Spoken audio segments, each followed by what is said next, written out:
Hello everyone, I am Renowned Zero, and we're back again talking about Rosario Dawson claiming that people like Ahsoka Tano, Harrison Dole, and Sabine Wren because, quote, because they had been so prominent female representation in a space that we don't get to really see women like that.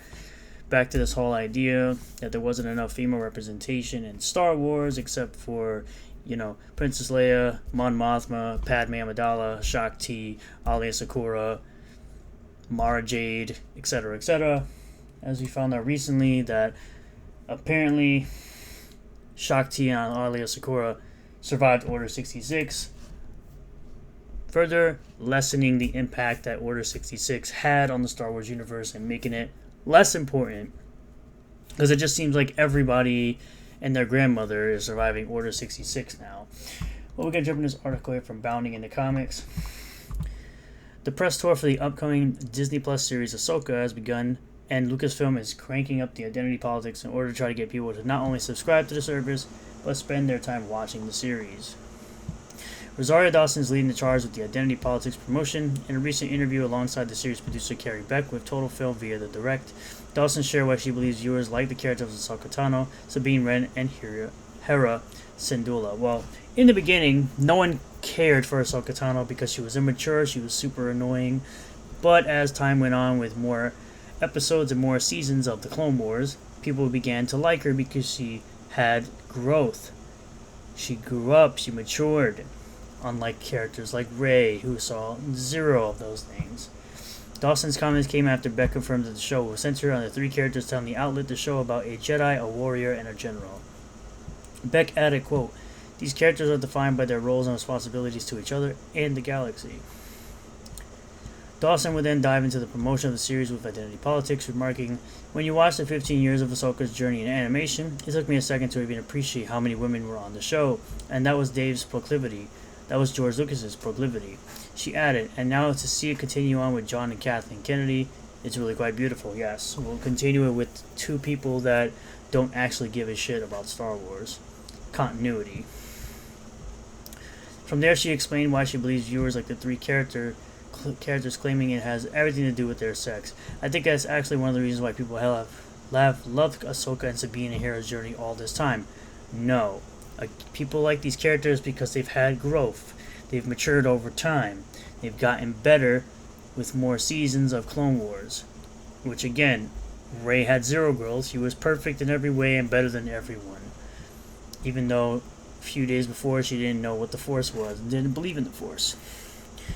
Because they had been so prominent as female representation in a space that we don't get to really see women be like that, to be such leaders, to be finicky, to be headstrong, to be stubborn, and to see how different they are and how well they come together as a chosen family.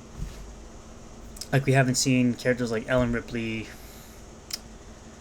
and all the characters from Star Trek, and of course the chick that Katie Sackhoff played in the Battlestar Galactica reboot. We definitely didn't see anything like that in this type of space.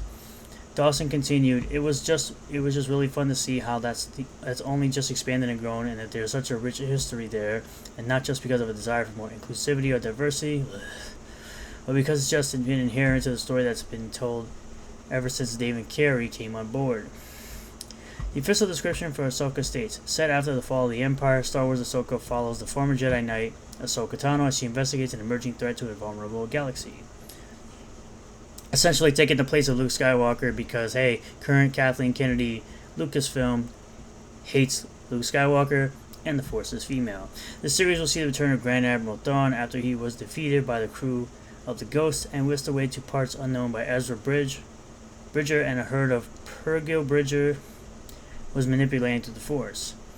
Ahsoka arrived on Disney Plus August 23rd, 2023, along with Dawson. The series stars Natasha Louis Bordizzo as Sabine Wren, Mary Elizabeth Winstead as Hera Syndulla, the late Ray Stevenson as Baylan Skoll, which, by the way, is apparently another Jedi that survived Order 66, because once again they're trying to devalue what Order 66 was. Ivana Sagno as Shin Hati, Diana Lee Inosanto as Morgan Elsbeth, David Tennant as Hyung, Lars Mikkelsen as Grand Admiral Thrawn, and Iman Esfandi as Ezra Bridger. So you know Ezra is going to be there. They're searching for Ezra. course, the series is written by Dave Filoni, the guy who doesn't know goddamn anything about continuity, because he's just breaking canon all over the dang place, according to aficionado Ryan Cadell. And I would believe what he's saying because he's big on the EU. So essentially just saying that, yeah, because we've never seen prominent female roles in anything prior to Ahsoka Tano, prior to Rosario Dawson playing Ahsoka Tano, that it just didn't exist. Apparently it just didn't exist. Thank you all for checking out this video. I really do appreciate all the new subscribers, returning subscribers, new viewers, returning viewers. If you do like this video, hit the like button, comment below what you feel about all this, subscribe for more content, hit the bell for notifications, set the bell to all, that way you get notifications anytime I post a new video, and I will see you all on the next one. Peace.